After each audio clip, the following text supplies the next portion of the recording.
We're on episode 8 of season 1 of Are You Afraid of the Dark? The Tale of the Nightly Neighbors. About some vampires that move in next door. Awesome. And this one is told by Betty Ann, who last told the story. Episode 2, Tale of Laughing in the Dark. One of the most popular episodes with the clown. And she's back again, and she's actually going to tell the story right after this, too. So she's taking Kristen's place as the one with the most amount of stories, at least so far. And while Betty Ann looks innocent and looks like a normal girl, her stories are the most violent, the most scary, as some of the kids remark, the most gross, and deal with zombies and ghosts and vampires. Good stuff. She's got that edge, and that's definitely the case with this tale. And as we mentioned before, Betty Ann, who's played by Pare-Coull, went on to do only 2 things after Are You Afraid of the Dark? An episode of Flash Forward and an episode of The Morgan Waters Show. So we get off to the best opening so far, where they're watching another movie. This is Night of the Living Dead, one of my favorite horror movies ever. Of course, you don't get to see the more bloodier parts of Night of the Living Dead, but you do at least get to see a few seconds of this public domain movie, which is probably why it was featured. So a kid by the name of Pare-Coull, you know what he's going to grow up to be when he's older, and his sister Emma Toll are watching Night of the Living Dead. And they see their neighbors move in right next door, except for they're moving in late at night, not during the day, and they're dressed in all black and they're ghostly pale, looking exactly like vampires, which is what Pare-Coull and his sister Emma immediately thinks that they are. They're also moving these gigantic crates that look like they could be coffins. They learned later that they're refrigerators, but that still doesn't mean that they're not vampires, because what can you keep in a refrigerator? Well, you can keep blood, which is exactly what they find. Emma sneaks into their house, takes off the combination lock in the refrigerator, and sees that these nightly neighbors are storing blood. And considering Are You Afraid of the Dark really never shows blood, even seeing a vial of blood is more edgy than this show usually goes. Because this is Betty Ann telling the story. This is not some happy-go-lucky Fruit Loop like Gary. This is Betty Ann. She's giving you the horror. And they learn that their neighbors are from Ukraine, but they speak like they're from Romania in the 1600s. And that very dark tone, yes, which is not what people like Ukraine talk like. In case you've been paying attention to the news. In studying your emergency healthcare services, paramedics you call it. The Ukrainian mother is played by Frankos Robertson, who might be a vampire because she does not age. This picture right here is from 2018, and this episode's from 1992. So those Ukrainians look pretty good. Well, she's not actually from Ukraine, she's from London, but same difference. It's all in Europe.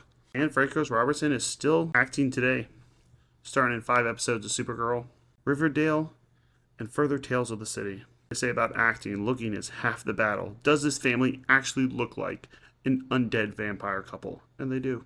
The sister Emma Toll is played by Noah Godfrey, who was the voice of Victor in the animated series about a large elephant. I think I remember seeing something about this called Babar. And then left the industry in 1993.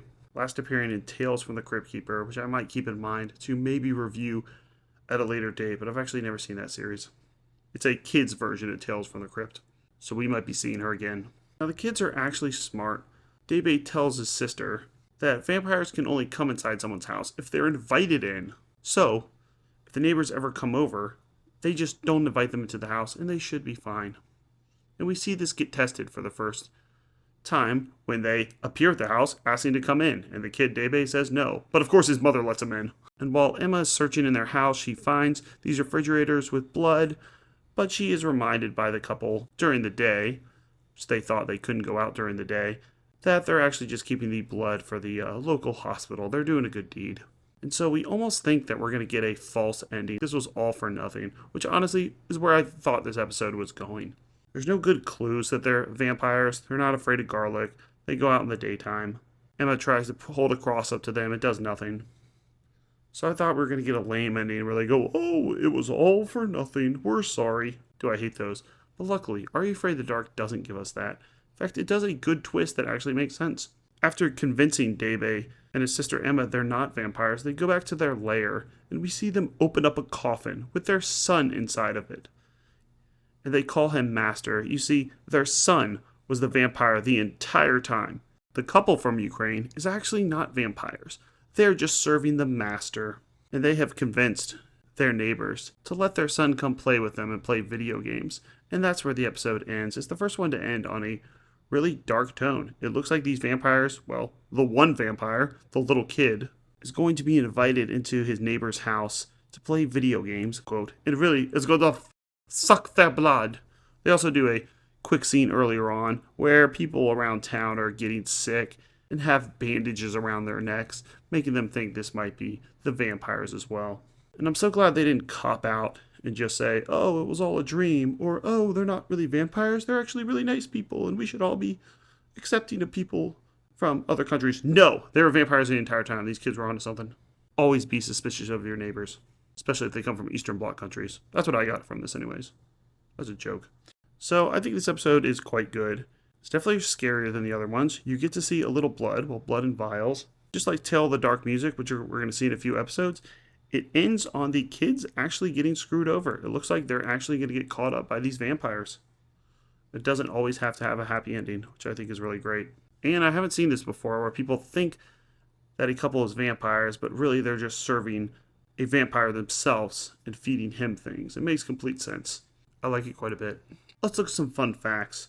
This is one of two stories, the other being The Tale of Cutter's Treasure, to get an actual novel. And it says the book's plot contains several scenes the TV slot was too limited for. And it does confirm that the classic black and white movie is Night of the Living Dead.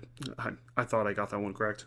And we see here that a bunch of the characters that were used in this episode will be cast in other episodes. This show is shot in Canada, so they're a lot more limited than they would be in a place like America when it comes to actors. Which is why we have someone like Chloe Brown writing half these episodes and Jim McHale directing 20 of these episodes. They were using a lot of the same cast, and I'm cool with that. Not that anyone asked. Next up is another Betty Ann story, The Tale of the Sorcerer's Apprentice, that actually features characters that look like they're above the age of 12. 15 or 16 maybe. Interesting.